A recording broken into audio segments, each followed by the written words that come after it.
Breaking news మనం చూస్తున్నాం. IndiGo flights రద్దుతో Indian railway ప్రత్యేక రైల్స్ దేశవ్యాప్తంగా కొనసాగుతున్న ఇండిగో ఫ్లైట్ రద్దు. ఇండిగో విమానాల రద్దు కావడంతో ఇబ్బందులు పడుతున్న ప్రయాణికులు, మరొక వైపు అధిక ఛార్జీలను వసూలు చేస్తున్న ఇతర ఎయిర్లైన్స్.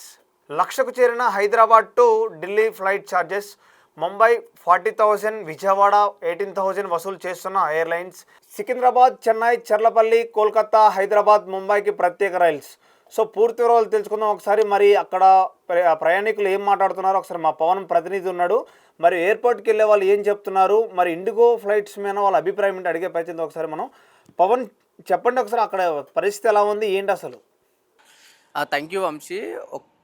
భారతదేశ వ్యాప్తంగా అతిపెద్ద విమానయాన సంస్థ అయితే ఇండిగో సంస్థ ఉందో ఒక్కసారిగా రద్దవడం వల్ల ముందుగా బుక్ చేసుకున్న ప్రయాణికులు అయితే ప్రోగ్రామ్స్ క్యాన్సిల్ అవ్వడం వల్ల ఒక్కసారిగా ఎయిర్పోర్ట్లో మొత్తం ఆందోళనకర వాతావరణం నెలకొంది. ఒక్కసారిగా అటు ఎవరు కూడా వీళ్ళకి సమాధానం ఇవ్వకుండా చాలాసేపు వెయిట్ చేయించడం, డిలే అయింది ఫ్లైట్ అని చెప్పడం, గంటల తరబడి అక్కడ ఎయిర్పోర్ట్లో వెయిట్ చేయించడం వల్ల ముందుగా ఉన్న ప్రోగ్రామ్స్ చాలామందికి క్యాన్సిల్ అవ్వడం, దాంతో అక్కడున్న ప్రయాణికులు పూర్తి స్థాయిలో ఇబ్బంది పడుతున్న విజువల్స్ చాలా వరకు మనం చూస్తూనే వచ్చినాం. కానీ ఒక్కసారిగా నిన్న ప్రధానంగా చూసుకుంటే మళ్ళీ ఇటు ఏదైతే ఇండిగో సంబంధించిన విమాన సంస్థ ఏదైతే ఏరోప్లేన్స్ క్యాన్సిల్ అవ్వడం వల్ల చాలామంది ఇతరితర ట్రాన్స్పోర్ట్లు వెతుక్కోవడం జరుగుతుంది. కొంతమంది రోడ్వే కావచ్చు, కొంతమంది రైల్వే ప్రధానంగా వెతుక్కోవడం జరుగుతుంది. ఎందుకంటే ముందుగా అయితే ప్లాన్ చేసుకున్న ప్రోగ్రామ్స్ క్యాన్సిల్ కాకపోవడం వల్ల వీళ్ళు ఇతరితర ప్రయాణాలు కొనసాగించడం జరుగుతుంది. దాంట్లో ప్రధానంగా ఇటు ఇండియన్ రైల్వే కూడా దీంట్లో చొరవ తీసుకొని దాదాపు 30 రైళ్లలో 116 కోచ్లను అదనంగా యాడ్ చేసి ప్రధాన నగరాలైన ఢిల్లీ, చెన్నై, ఇటు ముంబై లాంటి ప్రధాన నగరాలకు వాళ్ళు పంపడం జరుగుతుంది. ఎందుకంటే ఇటు ఇండిగో సంస్థ చేసిన అయితే ఆ తప్పులకు కావచ్చు, లేకపోతే చిన్న చిన్న పొరపాట్లకు పూర్తి స్థాయి ఈ ఏవియేషన్ మార్కెట్ పడిపోకుండా ఉండడానికి అటు రైల్వే శాఖ కూడా పూర్తి స్థాయిలో సహకరిస్తుంది. చాలామంది ప్రయాణికులు ఒకవైపు ఆందోళనకర వాతావరణం కూడా కొనసాగుతుంది.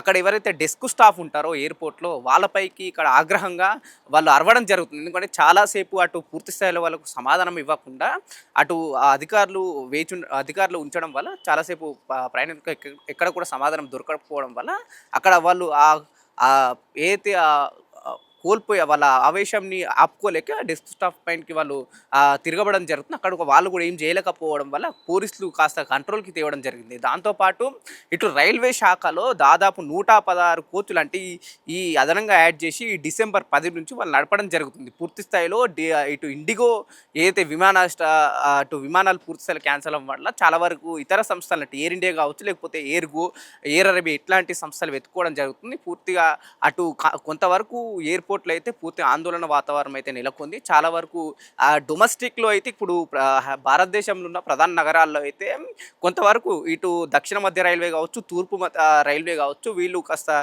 సర్దిపుచ్చే ప్రయత్నం చేస్తున్నారు. ఆల్టర్నేట్గా మీకు ఇటు దక్షిణ మధ్య రైల్వే, ఇటు తూర్పు రైల్వే మేము మీకు సాయం అందిస్తామని ప్రధాన నగరాలకు వాళ్ళు ఢిల్లీ, ముంబై, చెన్నై ఇట్లాంటి ఏరియాలకు వాళ్ళు తరలించడం జరుగుతుంది. అయినా సరే కొంతమంది విదేశాలకు వెళ్ళే వాళ్ళు కాస్త చాలా వరకు ఇబ్బంది పడుతున్న వైనం అయితే ప్రస్తుతం ఎయిర్పోర్ట్లో కనిపిస్తుంది. ప్రయాణికులు కూడా కాస్త ఇబ్బంది పడుతున్న విజువల్స్ అయితే ప్రధానంగా మనం పూర్తి స్థాయిలో మనకి ఇక్కడ కనిపిస్తున్నాయి. అంటే ఇంకా ప్రయాణికులు ఫ్లైట్ కోసం వెయిట్ చేసే వాళ్ళు ఇంకా అక్కడే వెయిట్ చేస్తున్నారా?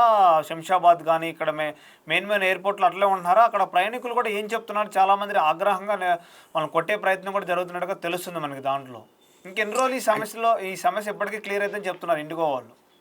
అంటే కొంతవరకు అక్కడ ఉన్న డెస్క్ స్టాఫ్ పూర్తి స్థాయిలో ప్రయాణికులకు ఆన్సర్ ఇవ్వకపోవడం వల్లనే అక్కడ ఉన్న ప్రయాణికుల ఆగ్రహంతో వాళ్ళ మీదకి వెళ్ళడం జరుగుతుంది. అంటే ఒకవైపు ముందు చెప్తుంది ఏంటంటే 1 గంట 2 గంటల డిలే ఉంది, తర్వాత మీకు ఆల్టర్నేట్ ఫ్లైట్ అరేంజ్ చేస్తామంటారు, లేకపోతే మళ్ళీ ఇంకో 1 గంట 2 గంటల తర్వాత మీకు ఇండిగో ఫ్లైట్ మళ్ళీ సర్వీస్లోకి వచ్చే అవకాశాలు ఉందని చెప్పేసి అక్కడ ఉన్న డెస్క్ స్టాఫ్ చెప్పడం వల్ల ప్రయాణికులు దాదాపు ముందు ఏదైతే చెక్ ఇన్ దగ్గర చాలా వరకు క్యూ లైన్లు వేచి ఉన్న వాళ్ళు అక్కడ చెక్ ఇన్లో వెయిట్ చేయడం, తర్వాత మళ్ళీ ఇంకో 2 గంటలు అదనంగా వెయిట్ చేయడం వల్ల పూర్తి వాళ్ళ ఆ సహనాన్ని కోల్పోయి అక్కడ ఉన్న డెస్క్ స్టాఫ్ మీదకి ఆవేశంగా ముందుకెళ్ళడం వల్ల అక్కడ కాస్త గొడవ వాతావరణం నెలకొంది. కానీ పూర్తి స్థాయిలో అయితే ఇండిగో సంస్థకు సంబంధించిన అధికారులు కావచ్చు, లేకపోతే అక్కడ ఉన్న పూర్తి స్థాయి మేనేజ్మెంట్ కావచ్చు, ఎక్కడ కూడా ప్రయాణికులకు ఒక క్లారిటీ ఇవ్వడం లేదు. నిజంగానే ఈ డిలే అయితే 1-2 గంటల్లో మళ్ళీ ఆ సర్వీసులు పునఃప్రారంభం అవుతాయా, లేకుంటే నిజంగానే ఈ రోజు లేకపోతే ఈ డిసెంబర్ 10 లేకపోతే దాని తర్వాత ఈ డేట్లలో క్యాన్సిల్ అయినాయా అనే ఆ విషయం కూడా పూర్తి స్థాయిలో చెప్పకపోవడం వల్ల ముందుగా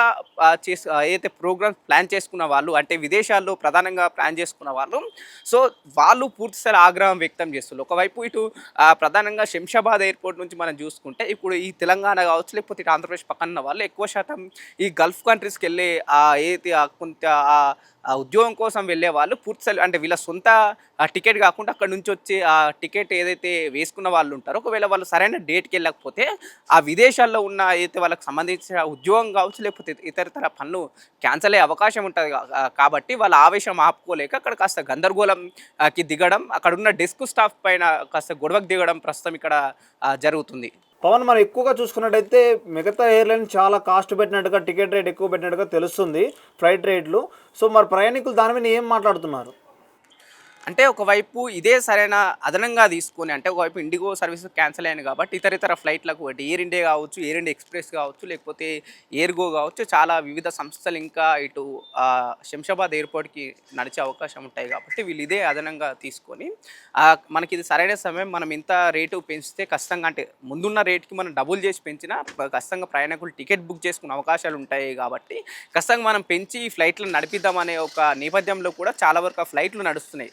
కానీ ఇక్కడ డొమెస్టిక్లో అంటే ఇక్కడ అంటే విదేశాలకి ఇది మనం ఇప్పుడు ఏదైతే ఫ్లైట్ టికెట్ పెంచి బయటకు వెళ్ళే వాళ్ళకి ఇది వర్తిస్తుంది. కానీ పక్కన ఇప్పుడు మన భారతదేశంలో డొమెస్టిక్ ఎయిర్లైన్స్ ఏదైతే ఇండిగో దాంట్లో బుక్ చేసుకున్న టికెట్లు ఉంటాయో అవి క్యాన్సిల్ కావడం వల్ల చాలామంది ఫ్లైట్లు ఎక్కలేకపోతున్నారు. అంటే గతంలో అంటే ఏదైతే సమయాన్ని వృధా కాకుండా తొందరగా మనం అక్కడికి మనం పెట్టుకున్న ప్రోగ్రామ్ కావచ్చు లేకపోతే మనం చేయాలనుకున్న ప్లేస్కి వెళ్ళాలంటే విమానం మనకు సరైన దారి అనుకునే వాళ్ళు కొంతవరకు ఫ్లైట్లు ఇంకో అంటే ఆల్టర్నేట్ ఫ్లైట్ చూసుకుంటారు. లేదు మనకు సమయం ఎక్కువైనా సరే ఫ్లైట్ క్యాన్సిల్ అయింది కదా మనం ఇంకో దారి పెట్టుకుందామనే వాళ్ళు చాలా వాళ్ళు ఇటు ఫ్లైట్తో పాటు ఇటు ఎక్కడైతే క్యాబులు కావచ్చు లేకపోతే ఇటు రైల్వే వాళ్ళు కావచ్చు లేకపోతే ప్రైవేట్ బస్ శాఖలు కూడా ఆశ్రయిస్తున్నారు. కానీ ఇదే అదనంగా తీసుకొని కొన్ని ప్రైవేట్ ఫ్లైట్లు కొన్ని ఏదైతే ప్రైవేట్ ట్రావెల్ సంస్థలు కూడా ఇదే అదనంగా తీసుకొని రేట్లు ఒక్కసారిగా పెంచడం వల్ల చాలామంది ప్రయాణికులు అటు కూడా ఇబ్బంది పడుతున్నారు. సో ఇదే గమనించిన రైల్వే శాఖ, దక్షిణ మధ్య రైల్వే శాఖ దాదాపు 30 రైళ్లలో 116 కోచ్లను డిసెంబర్ 10 నుంచి యాడ్ చేసి వాళ్ళకు ఎక్కడ కూడా ఇబ్బంది కాకుండా ప్రధాన నగరాలైన ఢిల్లీ, చెన్నై, బెంగళూరు, ముంబై ఇట్లాంటి నగరాలకు కాస్త ఆ ప్రయాణికులకు ఇబ్బంది కలగకుండా చూసే విధంగా కూడా ప్రస్తుతం దక్షిణ మధ్య రైల్వే చేయడం జరుగుతుంది. Thank you Pawan. చూశారు కదా, ఇతర దేశాలకు వెళ్ళైనా సరే అంటే ఎయిర్పోర్ట్కి వెళ్ళి ప్రతి ఒక్కరు ఆ టైం చూసుకొని ఏ ఫ్లైట్కి వెళ్తున్నారో. ఇండిగో ఫ్లైట్స్ అయితే చాలా ఇప్పటి వరకు 15 రోజుల వరకు ఎలాంటి ఇబ్బందులు ఖచ్చితంగా ఉంటుందని చెప్తున్నారు. వాళ్ళు కూడా ఈ సమస్య ఇప్పట్లో క్లియర్ అయ్యేలాగా చెప్పట్లేదు. సో ఎవరు బుక్ చేసుకున్నా వాళ్ళకి రీఫండ్ ఇచ్చే అవకాశం అని చెప్తున్నారు. సో జాగ్రత్తగా ఉండండి, అక్కడికి వెళ్ళి ఎవరు ప్రాబ్లం పడొద్దు, ఇబ్బంది పడొద్దు అని చెప్తున్నాం. Thank you. చూస్తూనే ఉండండి ఆంధ్రప్రభ.